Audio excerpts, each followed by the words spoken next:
Hi, this is Dr.Monikaa and today I'm going to tell you how we diagnose polycystic ovaries.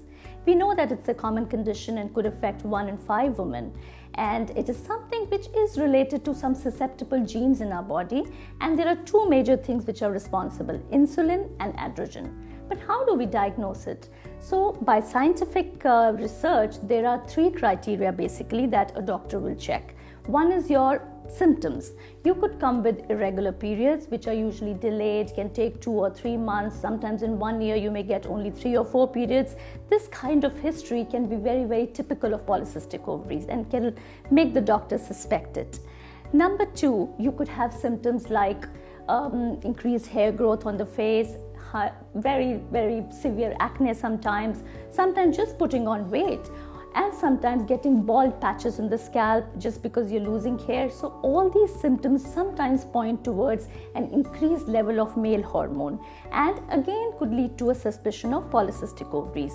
Sometimes these clinical criteria can be enough to diagnose polycystic ovaries, but then we have to also check on ultrasound what the ovaries look like, because we are talking of polycystic ovaries.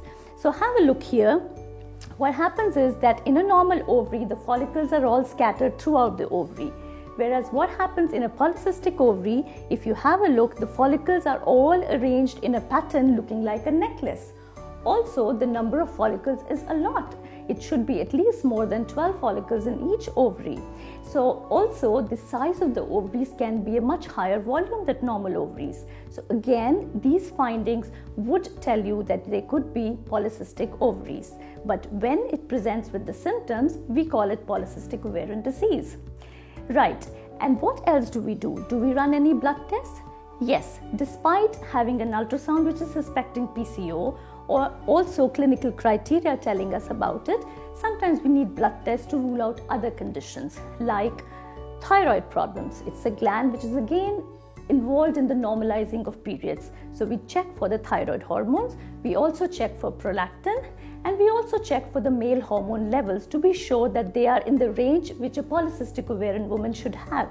These women will have slightly elevated male hormone, but not too high. So after we've had all these criteria together, we can tell the patient about this problem and we can discuss about it. It's nothing to fear about. It's just that you should have all the information. I'm going to give it all to you. See you again.